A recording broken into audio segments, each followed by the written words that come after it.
Novos impostos nos investimentos é o tema do vídeo de hoje. Como qualquer pessoa com mais de 50 de QI que vive no Brasil e sabe o quanto ineficiente nós somos, como qualquer um desses, eu estou pé da vida. Óbvio, tem aí o pessoalzinho aí meio com problemas mentais que está comemorando os novos impostos. E aí, faça a festa porque tá vindo aqui uma porrada, tá aí nos investimentos. Nós aqui que estamos batalhando para lutar, para não depender do INSS, que é uma pirâmide financeira das piores espécies, nós é que estamos aqui nos ferrando, né? E a taxação é pro rico? Não, a taxação é para classe média. O rico, ele escapa, tá? Como sempre, esses impostos é para classe média que sabe investir é que mais está se lascando aí, tá?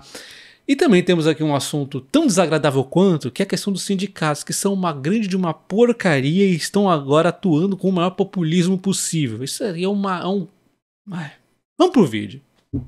Então, antes de falar do JCP aqui no Brasil e dos investimentos no exterior, vou até exemplificar aqui com o SCHD, vamos comentar aqui sobre essa palhaçada aqui dos sindicatos, que eu só estou comentando nesse canal porque tem a ver com empresas, né? Tem a ver com Sabesp, tem a ver com a própria Itaúsa indiretamente, com a CCR, tem a ver com privatizações, tem a ver com um ataque populista dessa porcaria que se chama sindicato, né? Que só serve para atrasar o Brasil, para consumir o quê? O seu dinheiro. Você paga aí aquelas taxas ridículas para financiar esse pessoal vir atacar o Brasil. Isso aqui para mim é um ataque financeiro ao Brasil. Isso aqui só atrasa o Brasil financeiramente. Então, essa pessoa que eu não faço nem questão de saber o nome, nós temos aqui o discurso dela dizendo que o governador está usando aqui o seu cargo para defender empresas privadas, né? Empresas que dão prejuízo. E aí ele fala que a empresa CCR tem garantia de 30 anos de lucro, né? E aí ela exemplifica a Via Mobilidade, que recebeu um repasse de 300 milhões para o prejuízo na pandemia, né? Então a CCR, que venceu essa linha 8 e 9, é do Grupo Itaúsa, e ela venceu um leilão, é um leilão. Então o que acontece? O governo vai lá e leiloa a oportunidade de trabalhar nessa área por 30 anos, né? E aí a empresa que ela vai tomar por conta e risco. Se ela der prejuízo, o problema é dela. Porém, existe aqui algumas proteções, como qualquer tipo de contrato. Então, ela não pode cobrar o preço que ela quiser, obviamente. Então não é isso. Vou cobrar muito para ter lucro. Não pode. Tem as regras. E outra questão é o ponto aqui do reequilíbrio econômico financeiro. Então, quando temos aqui algo que foge do controle, uma pandemia fugiu do controle, se caísse um meteoro ali, né? É uma coisa que foge do controle. E aí, essa cláusula é para a empresa conseguir, então, levar os investimentos que ela tem que fazer, porque ela tem uma série de investimentos para fazer na área. E isso aqui impacta no valor do leilão, obviamente. Se não tivesse essa cláusula, não teria tido uma oferta pela CCR de 980 milhões por ter o objetivo de atuar nessa concessão por 30 anos. 980 milhões ainda tem que atualizar pela inflação, passa de 1 bi. Isso aqui não foi um dinheiro que a empresa jogou aleatoriamente. Ela sabe que pode dar lucro se ela trabalhar direitinho, fazer as coisas direitinho, mas sem esse tipo de algo que vem aí fora do controle. Se você faz um contrato ruim, que é uma bagunça regulatória, como por exemplo as linhas de transmissão na época da Dilma, sabe o que acontece? Ninguém quer investir. A Dilma fazia lá os leilões de transmissão e ninguém pegava essa porcaria. Por quê? Porque ninguém quer esse risco. E aí o Brasil não cresce, o Brasil não desenvolve. Então é assim que funciona o capitalismo, né? Se a empresa fizer má administração e começar a dar prejuízo, o problema é dela, ela que vai ter que se virar. Aliás, basta você ver como está a situação dos trens, né? Olha só, se não fosse a Rumo, empresa privada, para salvar as várias linhas que ela pegou ali, como é que estaria as linhas de trem? Que é uma desgraça, né? A primeira que tentou salvar ali as linhas do governo foi a América Logística, ela quase foi à falência, e a Rumo acabou resgatando, né? Fazendo ali uma fusão. Então, foi a iniciativa privada salvando a pública. A pública faz porcaria. E aí, se tiver salvação, como é que seria essa salvação? Teria que também injetar dinheiro. Esse dinheiro vem da onde? Do ar? Não, vem do dinheiro dos contribuintes. Caramba, ineficiência gera mais impostos ainda. É simples, né? Mas, enfim, né? Socialista vive no mundo aí da fantasia. E agora uma boa notícia, o marco das garantias está indo adiante, parece que ele vai realmente ser aprovado. Esse projeto de lei começou em 2021, depois em 2022 ele teve aí a aprovação na Câmara, em 2023 teve algumas alterações aqui no Senado e aí ele já está prestes a ser então finalizado, ele deve ir aí para a aprovação do Lula, né? Então o marco da garantia ele tende a, ao longo do tempo, diminuir aqui as taxas dos empréstimos, porque ele possibilita, por exemplo, a pessoa utilizar um imóvel em mais de um empréstimo. Por exemplo, ela tem um imóvel aqui de 1 milhão, um exemplo, né? Ela faz um empréstimo de 500 mil em um banco, ela pode utilizar para outro empréstimo de 500 mil em outro banco. Então isso aqui é muito interessante porque tende a dar mais segurança nos empréstimos e com isso reduzir em modo geral, tá?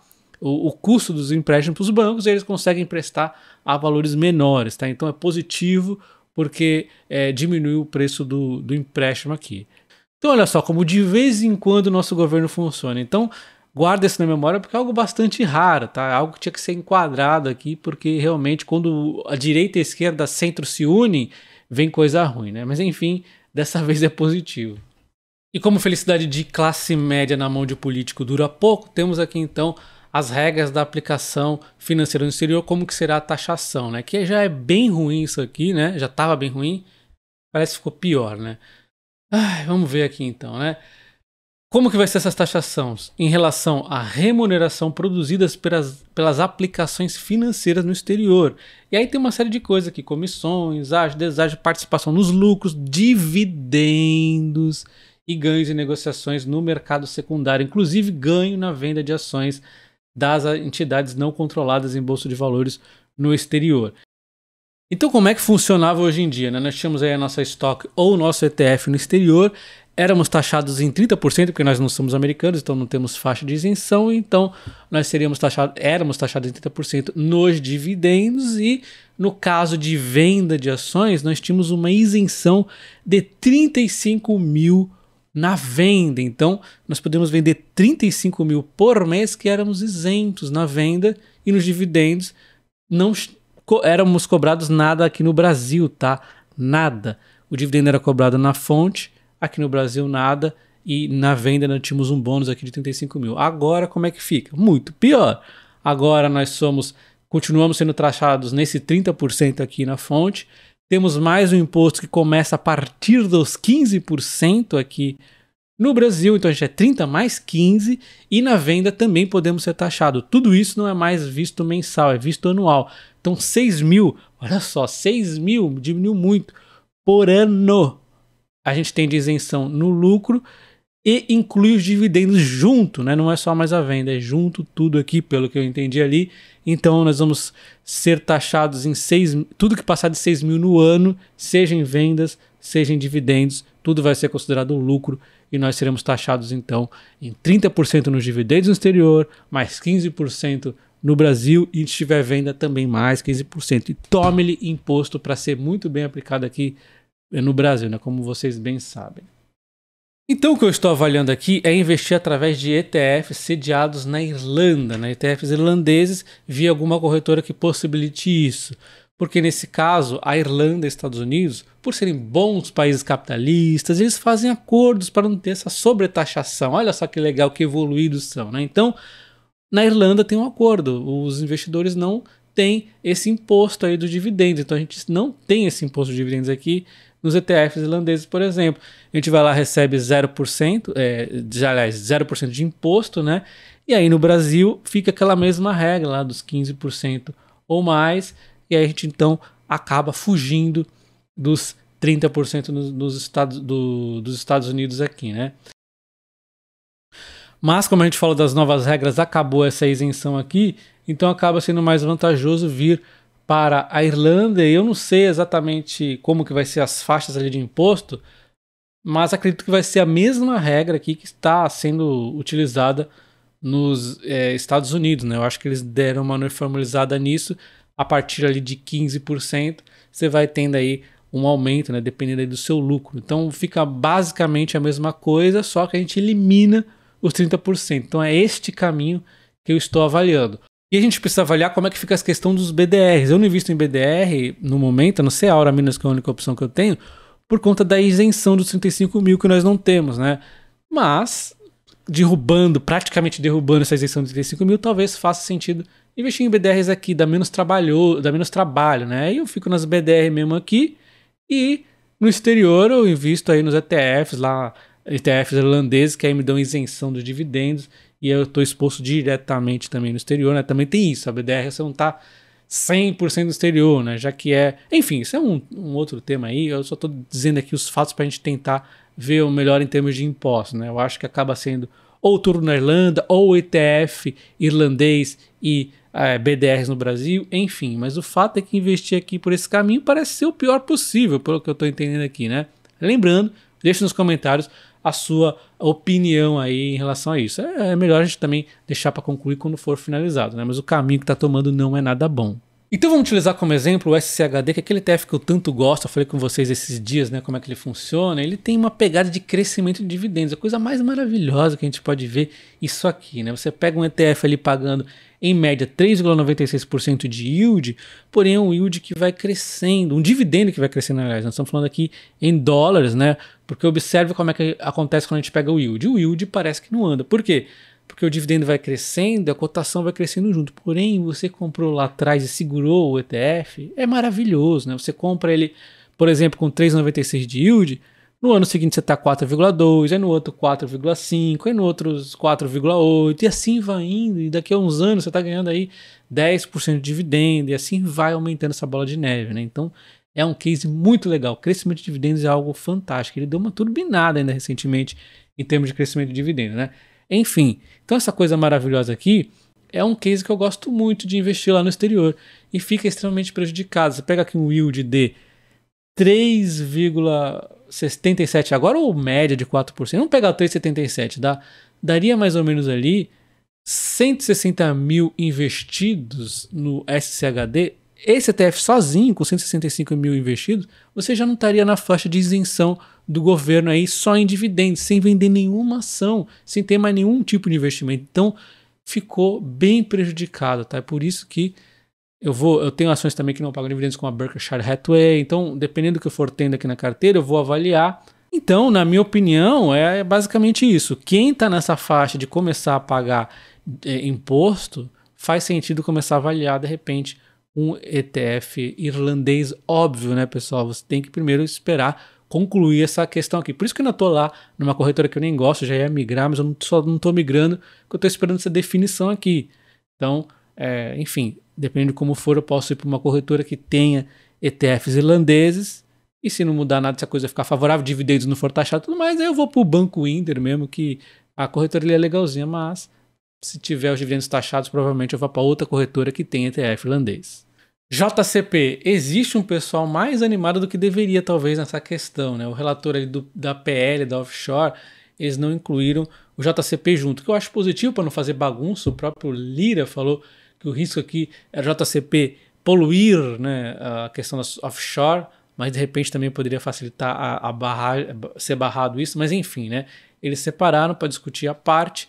Isso não quer dizer que seja bom, né? Existe aquela narrativa, ontem mesmo eles vieram aqui falar que a ideia não era acabar com o JCP, mas sim um meio termo, diz o relator. Isso aqui, obviamente, é um indício de boa notícia, mas não dá pra gente chamar de boa notícia. Se fosse me perguntar duas certezas que eu tenho na vida, uma é que a gente vai morrer um dia e a outra é que político vai mentir inúmeras vezes nessa trajetória. Então pode ser mais uma mentira, pode ser mais um populismo, isso só vai ver mesmo na prática, mas pelo menos é um indício, né, de alguma coisa boa. Ele fala aqui que a ideia é que o JCP seja mais bem elaborado, não é colocar fim no JCP, a caça deles aqui é colocar um JCP que não vai incentivar as empresas que fazem mau uso. Realmente eles querem que o JCP seja um instrumento para bonificar, para ajudar a empresa, mas uma empresa que realmente vai usar para crescer, né, e não usar de má fé. Será que é verdade? Ou será que eles só querem o dinheirinho no bolso? Na minha opinião, eles só querem dinheiro no bolso, né? Eu acho que eles estão enrolando.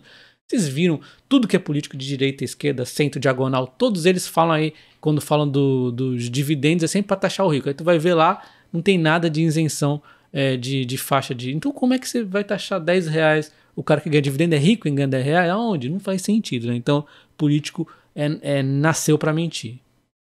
Então o relator comenta que eles estão aqui para discutir como pode utilizar o JCP como um instrumento que cumpra suas funções de capitalização das empresas, em substituição ao endividamento, mas que isso não gere um mecanismo de se beneficiar tributariamente. Então eles vão discutir isso, eu acho legal realmente essa separação, discutir com calma. Agora, acreditar que isso realmente vai acontecer, aí é outros 500, né? Vamos ver se realmente eles vão fazer isso, né? Deixa nos comentários, o JCP vai ter realmente um caminho que eles estão comentando aqui, que é evoluir o JCP, ou pelo menos apenas atacar as empresas que estão fazendo mau uso do JCP, ou você acha que o objetivo deles é só morder uma graninha? Na minha opinião é morder uma graninha, e infelizmente é assim que é o Brasil, né? Não se esqueça do like no vídeo, sua inscrição no canal também. Um abraço e até o próximo. Valeu!